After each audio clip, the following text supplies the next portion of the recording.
Oke, bismillahirrahmanirrahim. Assalamualaikum warahmatullahi wabarakatuh.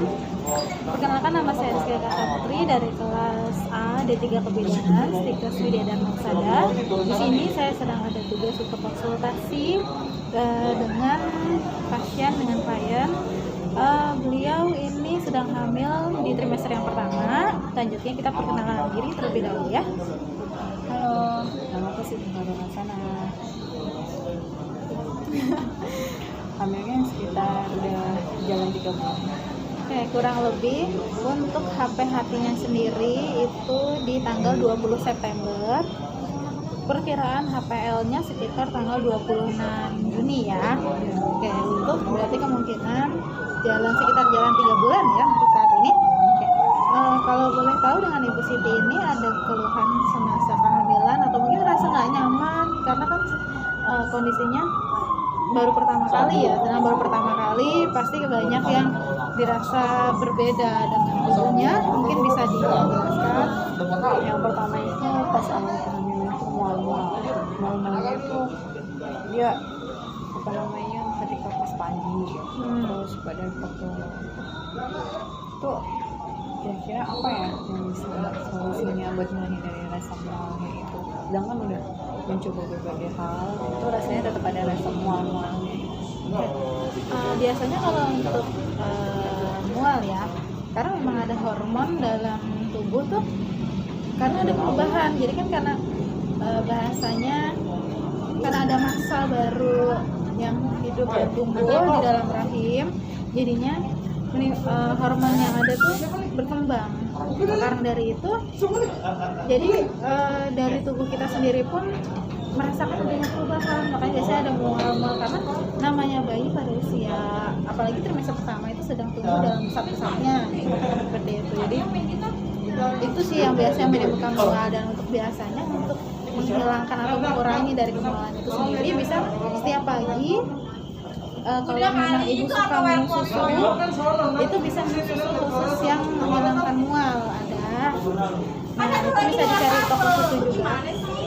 Nah, terus kalau misalnya untuk makanan, buah biasanya yang bisa untuk menghilangkan rasa mual. Kalau misalkan rasanya udah nggak enak banget, tapi kalau misalkan mualnya udah berlebih, dalam artian sudah bukan sekedar mual ya, terus-terusan muntah, nah itu sudah harus diperiksakan ke dokter atau ke bidan atau ke puskesmas. Takutnya ada hal yang perlu diantisipasi dalam tubuh dan untuk si bayinya sendiri, seperti itu ya. Ada lagi Kira-kira kalau misalnya nih, katanya kan tadi buah untuk menghilangkan rasa mual, biasanya buah apa aja ya yang bisa buat menghindari rasa, maksudnya mencegah rasa mual?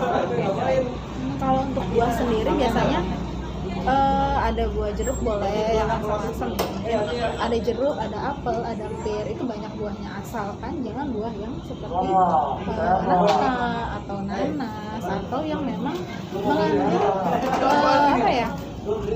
kandungan yang memang membuat kita kontraksi. Nah, makanya kebanyakan tidak boleh memakan nanas, nangka, durian seperti itu, karena memang dia kebanyakan orang dia mengalami kontraksi. Jadi ditakutkan karena pada saat kehamilan pertama dan apalagi masih trimester awal, nah itu akan menimbulkan kontraksi, malah luruh akhirnya si janinnya ini, seperti itu. Makanya disarankan untuk tidak mengkonsumsi hal yang beratnya dalam artian seperti itu. Ada lagi? Kalau badan pegel itu udah emang dari si janinnya itu ya, hormon janinnya itu apa emang kayak gitu? Boleh nggak sih, kan katanya kalau badan pegel itu nggak boleh diurut Ya, itu kenapa? jadi gini, kan di dalam rahim itu janin kan sedang berkembangnya pesat banget ya, berkembangnya sangat pesat. Nah, setelah itu jadi tulang-tulang atau sendi-sendi yang ada di dalam tubuh ya, terutama di punggung, di pinggang dan di pinggul, itu kan dia sedang menyesuaikan diri dengan si janinnya ini kan, karena di sini kan makin membesar. Nah, pasti kan menimbulkan seperti ketidaknyamanan yang tadinya ibaratnya biasanya rapat nih, terus dia tiba-tiba muai depresinya. Nah itu karena ya memang menciptakan ruang untuk si jabang bayinya ini. Nah, makanya kita sering merasakan pegal terutama di daerah sekitar pinggang gitu, pinggang belakang. Nah itu sih masih dikatakan wajar ya, karena untuk justru kalau misalkan terlalu pegal atau sampai sakit banget ya, sakit yang teramat sangat ya, ditakutkan ada hal-hal lain. Makanya biasanya kalau untuk kehamilan ada kita kan disuruh USG ya. Nah USG-nya itu selama masa ke periode kehamilan 9 bulan itu minimal 4 kali di trimester pertama, karena untuk mendeteksi itu janinnya itu benar ada di dalam kantong rahim atau tidak. Takutnya dia kehamilan nganggur atau kehamilan di luar kandungan seperti itu. Atau untuk mendeteksi bagaimana takutnya ada cairan yang kurang, cairan amnionnya seperti itu. Jadi nah kalau untuk yang di trimester 2 biasanya dia kelengkapan tubuh. Takutnya di kepalanya, maksudnya kepalanya kepala, terus jari-jari tangan, jari-jari kaki itu lengkap atau tidak. Nah untuk di trimester yang ketiga biasanya itu untuk dia ada 2 untuk mendeteksi bayinya itu sudah masuk ke kandungan atau dalam posisi yang sempurna atau tidak. Dan yang terakhir itu biasanya 1 minggu atau 2 minggu menjelang HPL itu harus periksa lagi untuk periksa apakah pasien tidak menderita placentoprevia atau gangguan yang menyebabkan misalkan bayinya susah atau plasentanya lengket atau apa, bisa dicek dari situ. Nah makanya minimal 4 kali untuk USG. Takutnya juga karena dari USG kan kita bisa lihat ya pergerakan janinnya bagaimana, kehidupannya, terus detak jantung janinnya bagaimana. Nah itu bisa dilihat gitu dan dideteksi kalau misalkan amit-amit ya ada kelainan seperti itu. Gitu sih. Ada lagi mungkin untuk saat ini sih seperti itu aja. Cuma kalau untuk kedepannya ini rasa khawatir ini kan baru semester awalnya trimester pertama, tapi kedepannya pasti ada gejala-gejala yang mungkin bakal terjadi. Nah itu kira-kira yang bisa mencegah gejala-gejala yang bakal terjadi itu apa? Gejalanya kayak gimana nih? Gejalanya misalnya tiba-tiba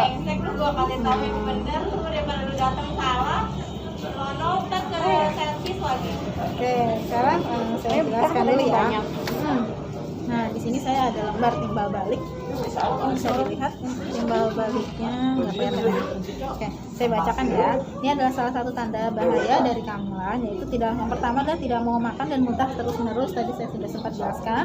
Jika memang ada hormon yang menyebabkan perasaan mual. Jadi kalau misalkan memang masih mual biasa masih bisa diwajarkan, namun jika sampai terus-terusan muntah, dikhawatirkan asupan yang diperoleh ibu dan bayi kurang, gitu ya.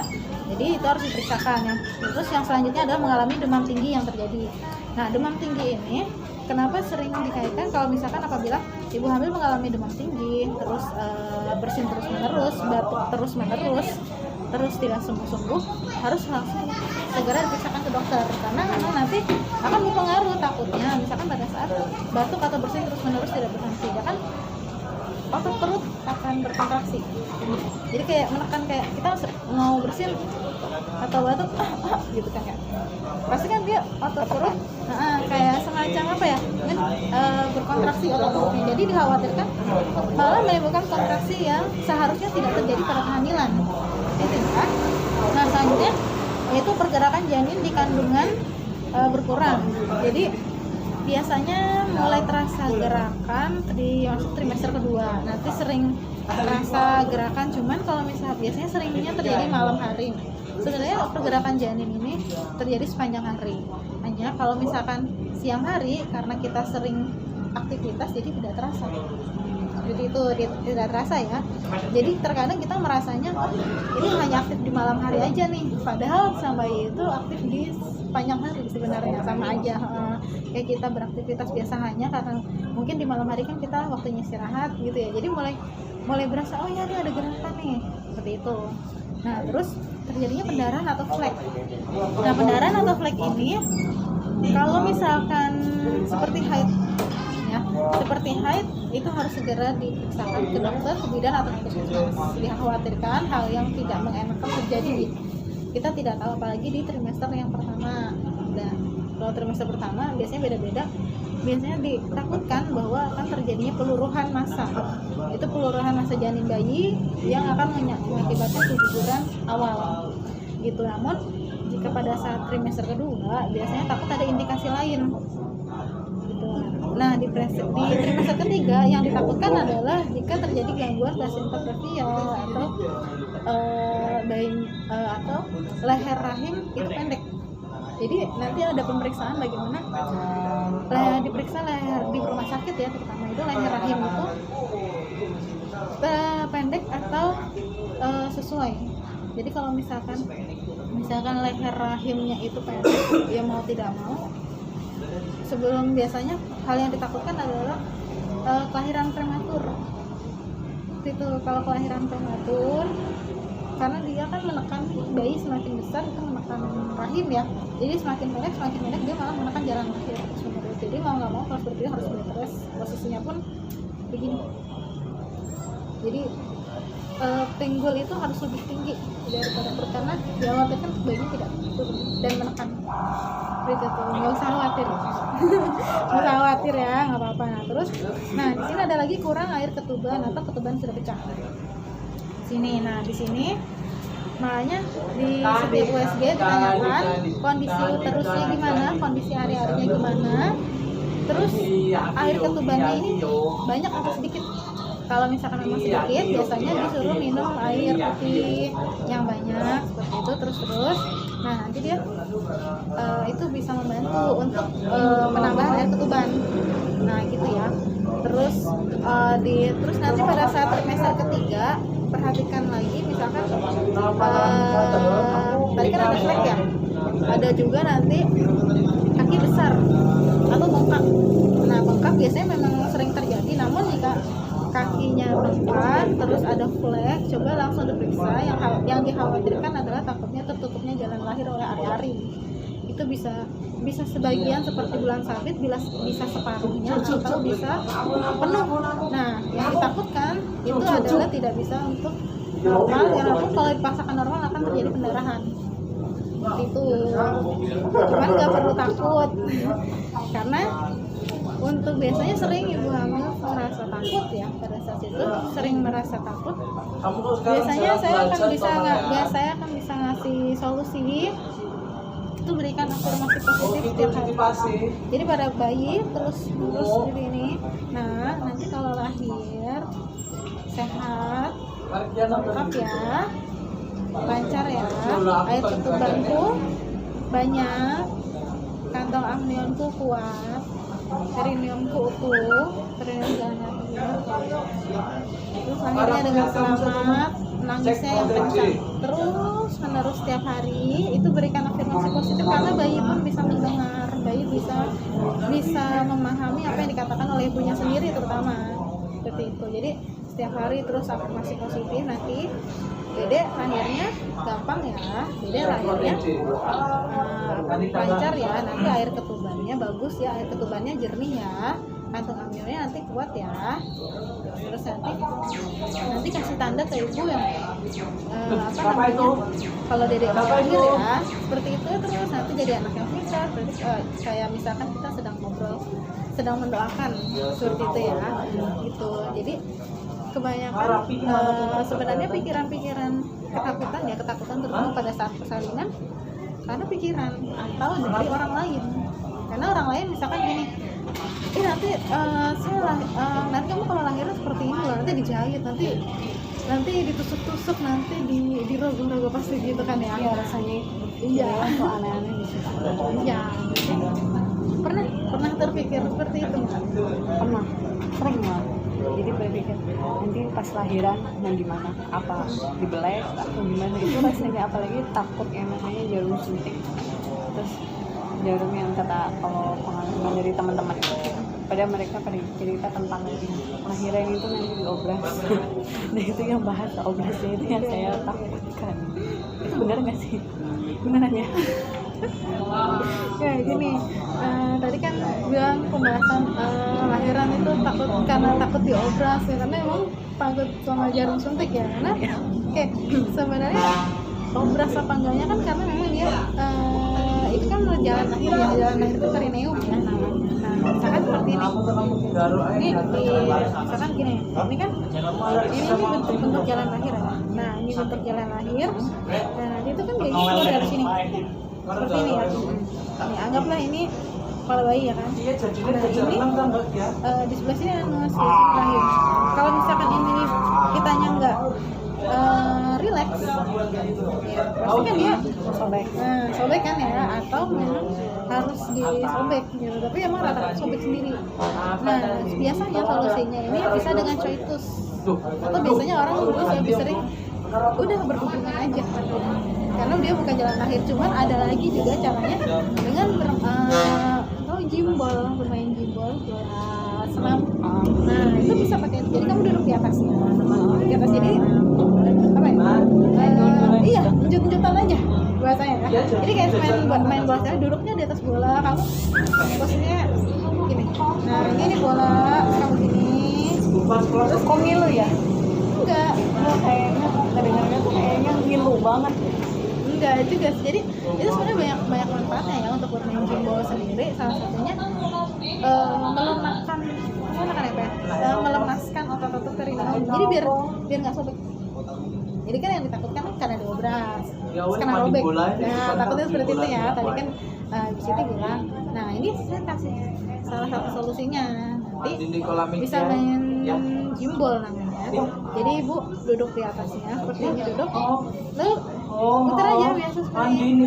Enjoy, relax, enjoy. Terus kalau itu lebih kalau mau seperti ini ya, itu di amannya di trimester 3 sudah memasuki minggu di atas 35 minggu ya, 35-36 minggu, di atas itu baru mulai seperti ini gitu. Nah jadi dia biar turun kepala bayinya itu ya ke dalam rahimnya terus. Nah itu ada juga misalkan posisi gerakan-gerakan yang memang membantu biar apa ya, biar lancar lahirannya. Jadi kayak misalkan posisi sujud ya, sujud cuman posisi apa ya, dada itu nempel ke bawah ini, tapi pinggul posisinya di atas. Jadi kayak sujud biasa, hanya ini lebih tinggi posisinya. Jadi di bawah terus sujud itu dilakukan terus menerus dengan posisi kakinya melebar. Jadi posisi kakinya melebar, pinggulnya lebih tinggi, dadanya lebih turun ke bawah. Itu pelan-pelan aja, misalkan 5 menit dulu, ntar istirahat, ntar lagi, itu terus menerus. Nah itu juga biar membantu, terutama jika bayinya memang belum mekar.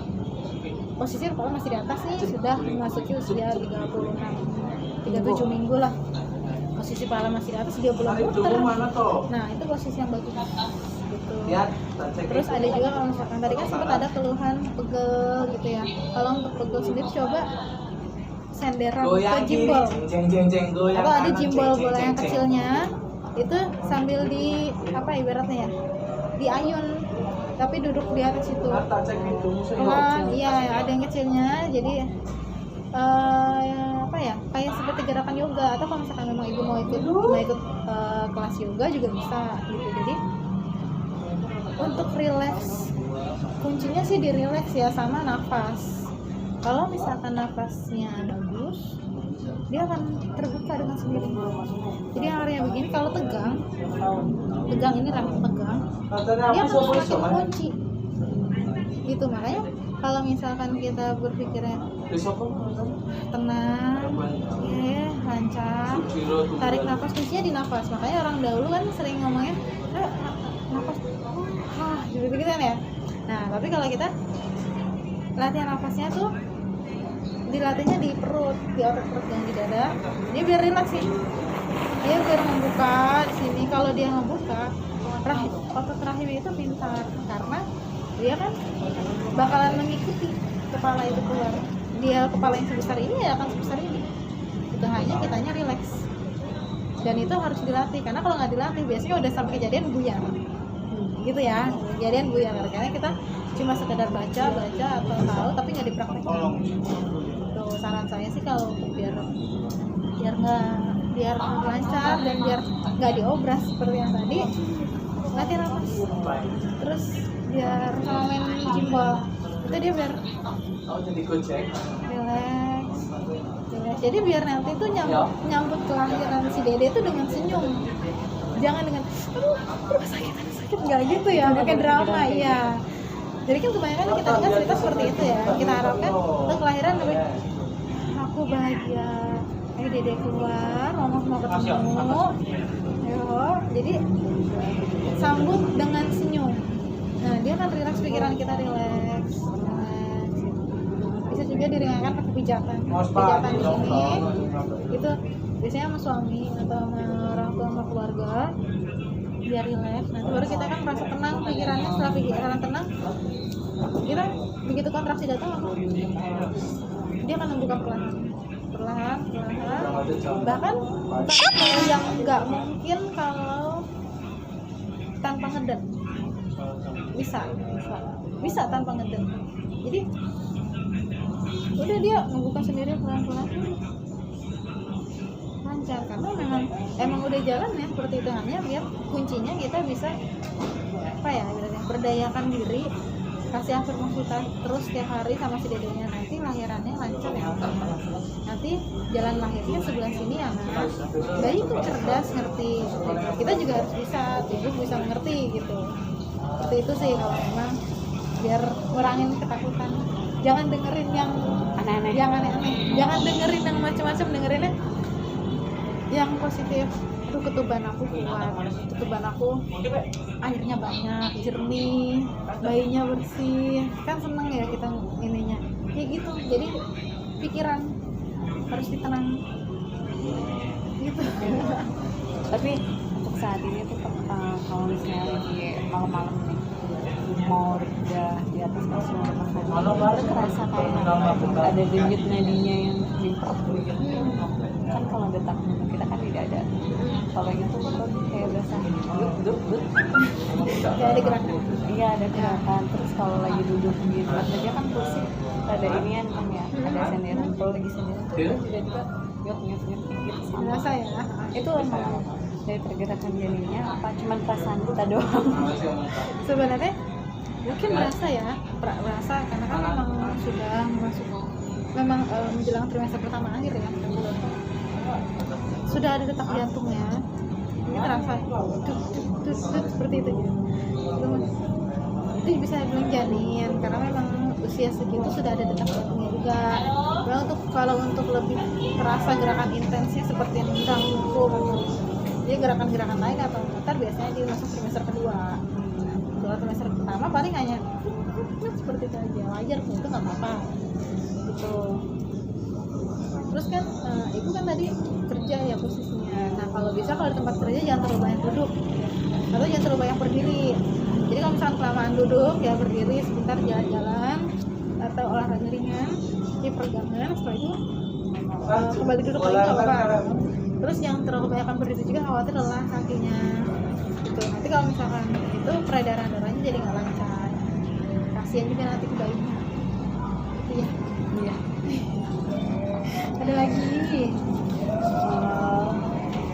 buat ibu hamil yang kayak gini masih semester pertama ya, masih kurang tentang asupan makanannya. Kadang kan makanan itu asal, terus masih kan katanya harus sukanya lah. Yang rasanya asupan yang baik itu yang gimana mas? Oke, untuk asupan nutrisi sendiri di sini saya juga sudah mencatatkan ya. Itu yang penting itu adalah ada asupan nutrisi, yaitu ada omega 3 dan folin, ada protein, ada asam folat, ada vitamin, zat besi, dan kalsium. Nah, di sini ada banyak fungsinya ya. Pertama ada omega 3 dan folin, yaitu memberi stimulasi perkembangan otak pada janin, mengurangi risiko lahir prematur, mencegah risiko depresi dan baby blues syndrome. Jadi kalau misalkan kita sering dengar ya, susu bayi atau makanan-makanan vitamin bayi pasti tinggi omega 3, karena memang pada saat usia bayi sampai balita itu sel-sel otaknya itu sedang berkembang dengan cepat, dengan pesatnya, makanya dibutuhkan omega 3 yang tinggi. Makanya ini penting ya. Nah lalu ada protein ini mempengaruhi perkembangan jaringan tubuh, jaringan otak si kecil. Nah, biasanya kalau apalagi untuk bayi sudah mulai empati, pasti dia dianjurkan lebih banyak protein, terutama protein hewani. Itu jadi karena memang dia sangat berpengaruh sama dengan omega 3 karena omega 3 ini asalnya dari makanan, yaitu asalnya dari protein gitu ya. Lalu ada asam folat. Nah, asam folat ini mencegah kelainan tabung saraf pada janin dan risiko lahir cacat. Nah, makanya kalau misalkan dikasih vitamin ya dari bidan, dari puskesmas, pasti ada asam folat. Dan itu harus diminum dan dihabiskan karena mencegah risiko biasanya cacat janin atau misalkan bibir sumbing atau misalkan kelainan jantung atau jari-jarinya tidak lengkap, kan kita juga nggak mau seperti itu ya. Makanya asam folat ini membantu mencegah bayi lahir cacat. Ya kita mengharapkan semua lahir normal, sempurna, lengkap ya. Nah ini salah satu usahanya seperti ini ya. Lalu ada vitamin. Nah, vitamin ini memperkuat pertumbuhan tulang dan gigi dan membantu penyembuhan luka juga. Sama dengan kalsium ya. Nah, biasanya di sini untuk berpengaruhnya jadi tulang, karena kan nanti kalsium dan vitamin dari tulang-tulang kita, terutama sumsum tulang belakang, diserap oleh janin.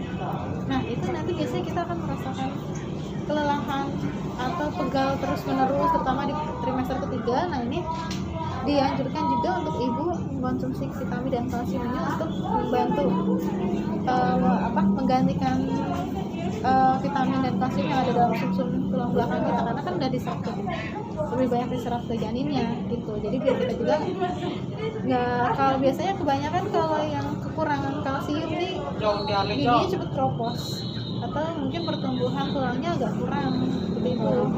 Nah, kalau untuk zat besi di sini ada meningkatkan volume darah dan mencegah anemia. Nah, di sini pentingnya nanti ada pemeriksaan laboratorium tentang HB. Nah, HB darah itu nanti setelah diperiksa zat besi ini berpengaruh.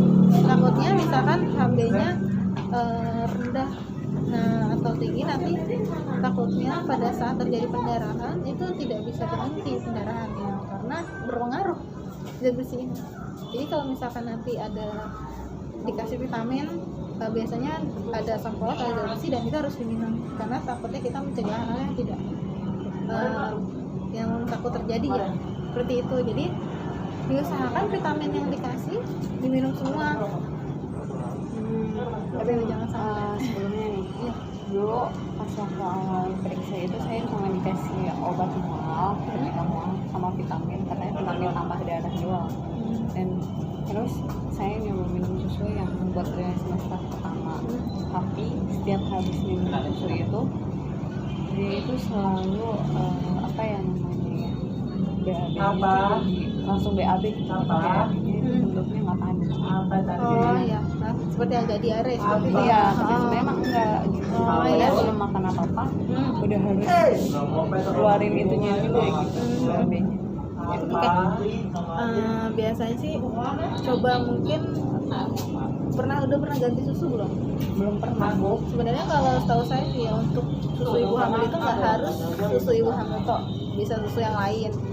Nah, cuman kebanyakan untuk susu ibu hamil yang beredar di pasaran itu kan ada untuk pencegah mual, makanya kebanyakan orang lebih milih ke susu ibu hamil yang untuk itu, karena kan memang keluhannya mual kan. Itu coba kalau misalkan mungkin ada alergi takutnya, karena kan kita nggak tahu kita alergi apa gitu, takutnya memang ada kandungan yang buat alergi. Coba untuk diganti susu yang lain, kalau misalkan memang masih seperti itu coba diperiksa, takutnya kita ada alergi.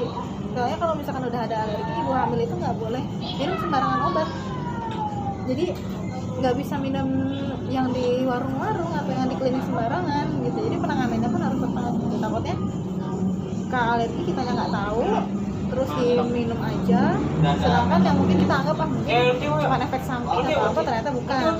Lebih baik sih diperiksakan kalau memang kita mau tahu, cek alergi gitu. Ya, ada lagi. Kalau untuk saat ini sih penjelasannya tadi udah udah masuk ke posisi sekarang ini, tapi buat selanjutnya mungkin dan masih ada tentang gimana caranya buat mengatasi nanti kehamilan ke depan, mungkin ada solusi lain atau kita sih pasti mengharapkan yang baik ya, pertama gitu yang baik. Terus semoga persalinannya memang lancar, kehamilannya juga bagus, lancar, dedenya juga sehat gitu ya. Nah terus kalau untuk kehamilan selanjutnya kita nggak bisa prediksi karena setiap orang pun antara misalkan ibu dengan 3 anak, ibu 2 anak itu pasti kehamilannya berbeda-beda. Hanya mungkin kita hanya kasih gambaran, misalkan ada amit-amit tentunya ada hal yang nggak diinginkan, nanti kita bisa antisipasi gitu untuk sebelumnya. Nah, terus misalkan nanti ibu lahirannya bukan normal, mungkin karena ada indikasi harus sesar misalkan seperti itu. Nah pada saat sesar misalkan suatu saat ibu ingin normal lagi, itu bisa, itu namanya VBAC atau vaginal birth after section. Nah itu dengan jarak kehamilan biasanya di atas 2 tahun. Nah nanti kalau memang ibu berniat untuk VBAC ada lagi, jadi kayak senam yoga juga yang buat untuk itu, dan tahapan-tahapannya juga ada, biasanya dikonsultasikan oleh dokter kandungan sama bidan juga, nanti dilihat apakah memungkinkan untuk melakukan VBAC. Tapi kita berharap semuanya lancar, normal, dan walaupun itu pilihan yang terbaik ya, semua proses melahirkan itu tidak ada yang buruk ya, karena memang kita pasti memberikan yang terbaik, gitu. Jangan takut gitu ya, pegang gitu. Jadi itu kuncinya, jangan takut, terus apa ya, kasih afirmasi positif biar nggak diobras tadi kan katanya ya, biar nggak kebanyakan disuntik gitu ya. Iya, serem kan kalau kali suntik juga. Iya, jadi mungkin biar nggak tegang gitu. Jadi kalau misalnya kita udah mengharapkan sesuatu yang udah bikin kita tegang duluan, kita malah nggak fokus nanti sama persalinannya, seperti itu ya takutnya. Dan gitu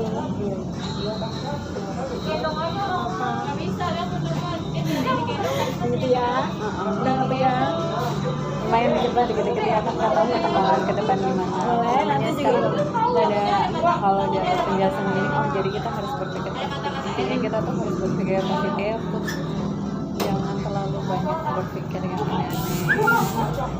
Terus makannya juga ada dikontrol. Mungkin penjelasan tadi itu benar-benar buat kemajuan saya dalam lagi nanti prosesnya selanjutnya gimana.